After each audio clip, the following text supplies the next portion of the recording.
একটা মসজিদ আমাদের আছে ভাই, যেখানে 2 রাকাত নামাজ পড়লে জীবনের সব গুনাহ মাফ হয়ে যায়।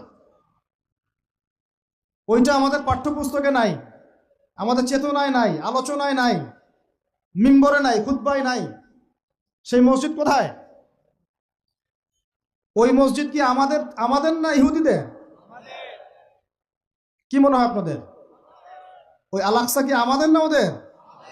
ওইখানে 2 রাকাত নামাজ পড়লে, সফর করে 2 রাকাত নামাজ পড়লে জীবনের সব গুনাহ মাফ হয়ে যাবে। ওইখানে আমরা এখন ঢুকতে পারি না। কারো কোনো ফিকির আছে? ইয়াংদেরকে বলতেছি ভাই, লেকচারগুলো আমাদের বেশিরভাগই ইয়াংদের জন্য। যে এই যে সেলফি, এই শোডাউন, একজন বক্তাকে আপনি দেখতে চান, ইসলামী সেলিব্রিটিজম, এগুলো যে চালু করেছি আমরা, এইগুলো দিয়ে দিন আল্লাহর জমিনে কায়েম হবে না। এমন একটা জামা আমাদেরকে করতে হবে যার একজন নেতা থাকবে, একটা নেতা, একদম সামি'না ওয়া আতা'না, শুনলাম মানলাম, এমন নেতা। এত ইখতিলাফ, এত বিভক্তি চলবে না। মানে বিভক্তি, ইখতিলাফ থাকতে পারে মাসলা মাসাইলের ব্যাপারে, ফিকহি ব্যাপারে, কিন্তু এই এত দলীয় বিভক্তি থাকা যাবে না। এক টেবিলে আলেমদেরকে বসতেই হবে। আলেমরা যদি এক টেবিলে না বসে ঐক্যের দৃষ্টান্ত স্থাপন না করতে পারে, জনগণ ঐক্যবদ্ধ হতে পারবে না।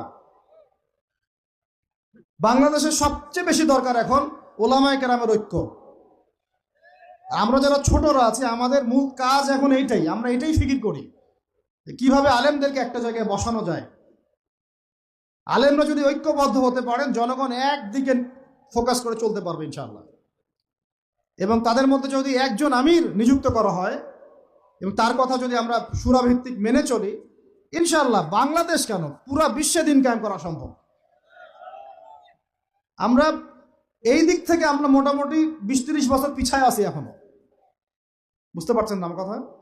এই দিক থেকে দেখেন, আল্লাহ নবী সাল্লাল্লাহু আলাইহি ওয়াসাল্লাম মক্কাতেও সাহাবীদের মধ্যে কখনো বিভক্তি হতে দেন নাই।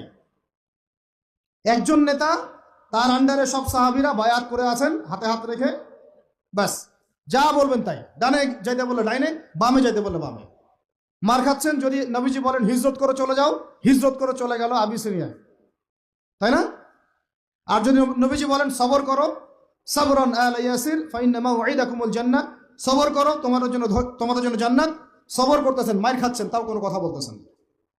এইরকম সামি'না ওয়া আতা'নার জেনারেশন না থাকলে দিন কায়েম হয় না, যেটা আমাদের বিগত 50 বছর আমরা করতে পারি নাই।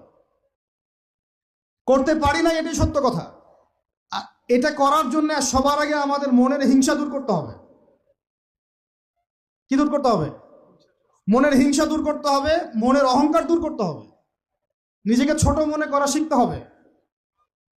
আমি ছোট মানুষ, বড়রা যে দায়িত্ব দিবেন সেটা পালন করব, আলেম ওলামার সহবতে থাকবো, তাদের পরামর্শ চলবো, আমাকে যেভাবে গাইড করেন সেভাবে চলবো, যখন যে দায়িত্ব আসবে সেটা পালন করব। চিন্তা এরকম না থাকলে আপনি